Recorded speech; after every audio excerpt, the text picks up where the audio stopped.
Hello, everyone. Welcome to Layer 123 World Congress Beyond SDN and NFV. I'm Stephane Teral from LightCounting, and I'm here today to speak about the wonderful 5G world, because 5G has started, we all know that.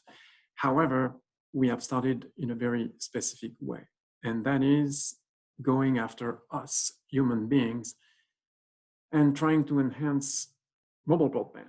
Well, we need to start somewhere. And actually, it is a very good start, as a matter of fact. 5G rollouts are going gangbusters, and you can see from this chart, we took the data from the Global Mobile Supply Association, GSA, and what you can see at the bottom is that 5G is actually taking off strongly and more quickly than 4G that started back in 2009 with just one network. Then 2010, we saw a flurry of networks. Then 2011, the chart starts at 2011, and you can see that today we are above where we were in 2011 with 5G networks, with 101 commercial 5G networks in 44 countries as of September 23rd. We already have 137 million 5G subscribers globally at the end of the second quarter of this year. However, it's fair to say that the bulk of those subscribers are coming from China. Some are coming from Korea, and for the rest of the world, things are starting to take off.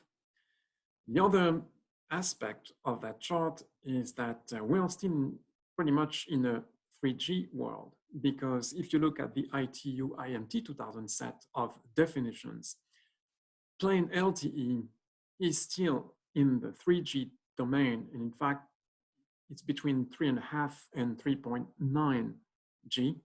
It's only when you add a feature like carrier aggregation, which means you put two frequencies together, that you jump into the 4G domain. Then you go higher in order modulation with 256.1, for example. And then you have LTE advanced, and that is 4G. So there is still a long way to go to actually bring us humans onto 4G to enjoy mobile broadband. Because at the end of the day, and that is the wonderful world, a song of Louis Armstrong, when we are facing tough times as we are with this big COVID-19 pandemic, we need, we need hope. We need to think about the future. We'll have a better future, and that better future will be delivered by 5G, because this is the story, ladies and gentlemen. And I remember that today at Layer 123 World Congress, we will be looking at 5G use cases, and particularly the industry. Some say IoT. So industry, not humans, will drive 5G. So what you see here is a research paper that was published in December 2013 by the IEEE. The authors are mainly from Bell Labs, that is owned by Nokia now, and they did this very interesting exercise of looking at different regions as a function of users and bit per second. So, you may ask yourself, where are we at this moment? In region 1, what you can see on the chart is as the number of devices increase on a mobile network, the throughput decreases. And we have all observed, made that observation while traveling everywhere in the world, or maybe in your neighborhood, depending on where the cell site is. You have throughput, you have less throughput. So 5G is actually supposed to correct that with more densification and a wide range of spectrum. Now, let's jump into region 5 on the top corner. What is it? Well, remember Shannon, Claude Shannon in 1947, 2 years after World War II, and again from Bell Labs, said there is that very specific number of bits per second per hertz that a system that always has noise can transmit. And this is a domain that basically, because of physics, we won't penetrate unless something radical happen. We don't know. So forget about R5. So that leaves us with the other regions. So R2, and we're not in Star Wars, R2D2, no. R2 is where basically we want to, again, improve spectral efficiencies. Back to Shannon, basically, where the capacity is a function of the bandwidth multiplied by the logarithmic equation of the signal to noise ratio, signal interference to noise ratio. What can we do about that? Again, tackle the B, which we did obviously in 5G with massive MIMO. Massive MIMO is making the B bigger. I talked about higher order of modulation, 254 QAM, moving higher than that. Yes, maybe. However, again, the B sounds pretty feasible because we may actually go higher in the spectrum by going higher in millimeter waves, but it sounds like, because I've seen some research papers, that above millimeter waves, the limit, the end of millimeter waves is 300 gigahertz. So after that, we have the terahertz waves. And it sounds like there is a potential actually for communications, because the path loss is no longer a big deal. There are windows above 300 gigahertz where we can actually manage to transmit something. So this is the ongoing research. But where are we with 5G, or rather, where are we going? Well, that leads us to the bottom of this chart. You see you have R4 and R3. So R4, you see low bit rates, you increase the number of devices, but not that much. So this is one area of the ITU triangle with enhanced mobile broadband, then URLLC and MMTC, massive machine type communications. That's where we are in region 4. Actually, region 4.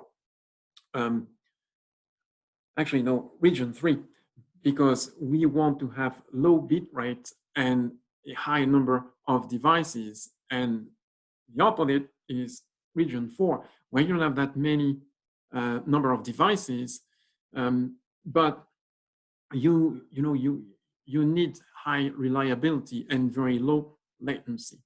And then you have the boundary of basically how much bandwidth do you need to regarding the low latency, depending on what use case you want to do. So this is the grand vision of 5G, and this is coming. So this is IoT, because what I showed before, us humans playing with devices, okay, we'll do something better. We'll have a better experience downloading a video somewhere, something like this. But what's exciting about 5G is actually the way we will connect with all these things in the future. So the world is gonna change. We'll have communications between things, between machines, but as well as between things and machines and us, humans. Now, let me look at something else. Industry 4.0, and this is what the World Economic Forum is working on, and this is related to 5G. And you can see on the chart, and this is the framework actually with the global lighthouse network that is selecting factories, smart factories that have already implemented many features. It may not be 5G, but it may be a lot of artificial intelligence to actually improve the processes, to product more things with less resources. In other words, making the environment safer and more productive. But 5G is needed because this is the blood, this is the blood of Industry 4.0. And in order to carry the blood, you need the veins, right? So the data is the blood, 5G is the veins. And after that, you need all these networks to be connected, interconnected all together. So 5G will be the network of all network to connect everything and allow the communications and the transfer of data all over the place. So with 5G, and you can see on this chart all the features and aspects of what it entails. You have to consider many other technologies that, again, will come together because of 5G. And we have been, talking about some of them for some time: artificial intelligence, virtualization, SDN, software-defined network, which was actually the major platform of this event back in the days with network function virtualization. So now Industry 4.0, I said, more automation, less human interaction, better productivity. Yes, we need that actually very much so. This is an interesting chart. There are different ways of looking at it. You can condense a few years together with the average productivity, or you can actually look at the line since 1947, 2 years after World War II, and all the way to now. What you can see here is right after the war, we can see actually an interesting productivity growth rate of about 2.8%. And this was fueled by the reconstruction of many countries destroyed. Think about Japan and Germany in particular. So that unleashed the need to bring a lot of human resources in different places to rebuild pretty much everything. So then what you can see is that after 1973, things got stuck somewhere. Look at this, from 2.8%, we went down to 1.2%. What happened? And basically this is, in 1973, there was the oil crisis that created a stock market crash, leading to a recession until 1975. Then, the productivity, it was a big reset actually because of recession, that basically you don't produce that much because the demand is down. And, it's only after that the productivity started to crawl back a little bit to 1.5% between 79 and 1990. In 1980, we had a short recession. We had the Iranian Revolution that led to a sharp increase in oil price and triggered another recession, 81 to 82. In 1990 to 1991, we had a recession triggered by the Fed that increased the interest rates to combat inflation. So again, when you look at this series of events between 79 and 1990, lots of world events combined with recessions, no greatness in productivity. It's only in the late 90s until the beginning, well, the end of the last century that productivity went up. So remember the telecom deregulation of the early 90s and ending in 1998 in Europe, combined with the internet, that led to a boom that ended up in a crash in 2000. But at least we enjoyed 10 years of sustained productivity back to 2.2%. And then it went further up despite the telecom crash of March 2000. But then after that, it's interesting that, you know, it went down again. So you say, oh yeah, I remember the financial crisis. But 2007 was the launch of the iPhone. And by the way, you know, you can look at between 2003 to 2004 all the way to 2007. I mean, we had the, you know, Google, the Amazon, so Apple getting in with the iPhone, Facebook. What do you make of that? Are we distracted? I mean, are we spending more time checking stuff on Facebook, LinkedIn, that is now at Microsoft? I mean, what happened? Really? Look at this 1.4% productivity growth rate at a time we have more tools, more connected tools. So that is, you know, very interesting. And that's why we've, you know, Industry 4.0 now talking about smart factories and the connections between things and machines and humans all together connected.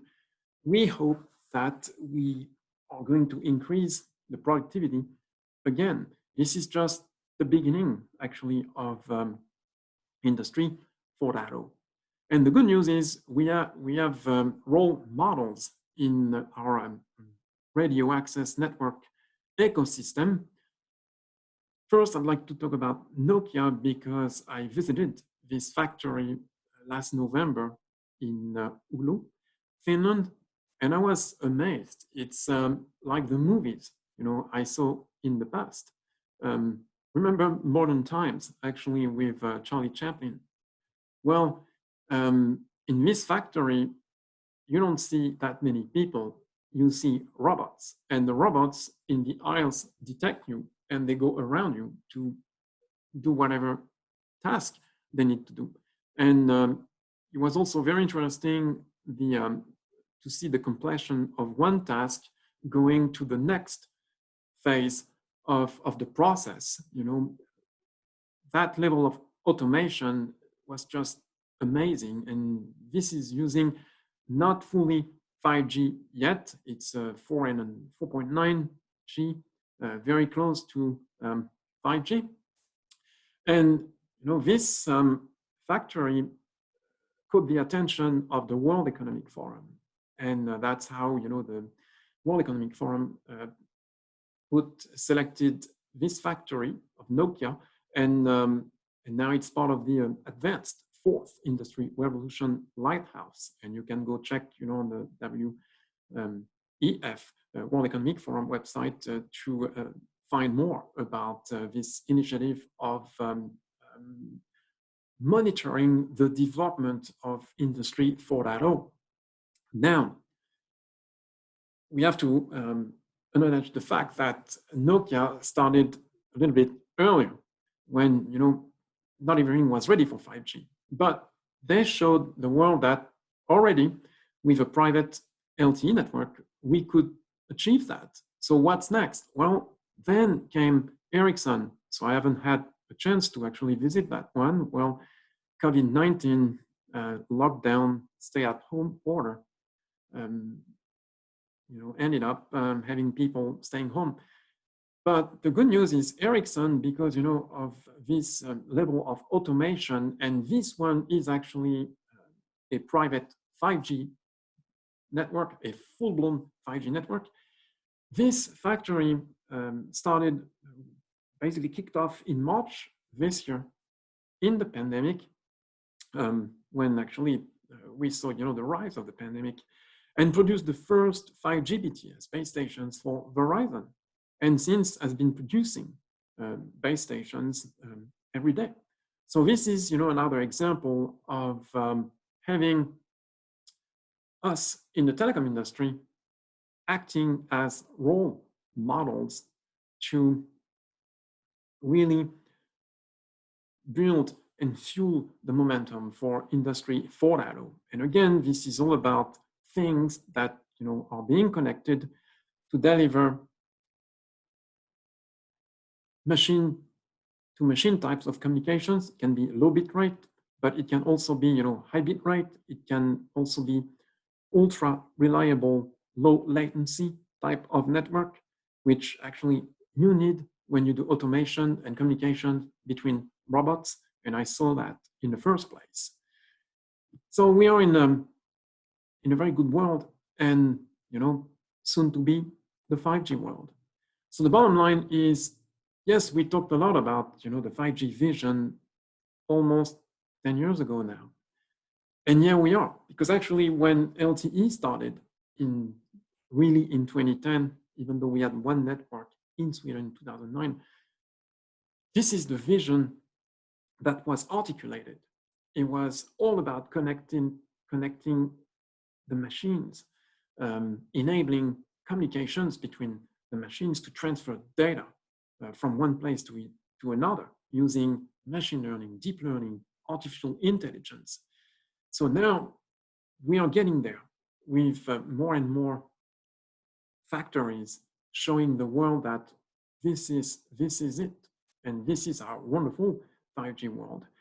So this is where we are going, and we have come a long way from the 18th century with the start of the machines. Already, you could think, wow, in the 18th century, we built machines. Then in the 19th century, we moved to mass production, and we were helped, humanity was helped by electricity. And last century, we saw more automation, helped by the use by robotics, yes, but also the use of computers and electronics. And now, here we are, by using each century's advancement, we are moving forward, deploying 5G to deliver the grand vision of Industry 4.0, which itself was what 5G was all about in the first place. So with that, I wish you a great session during Layer 1 to 3 World Congress. I'll see you in a bit in a panel about 5G Catalyst. I wish you all the best. And if you have any question, you can simply drop me an email, because I don't know how that's going to work. So I have that swap card that I need to log on. But anyway, for the questions, drop me an email, and I wish you all the best. See you soon.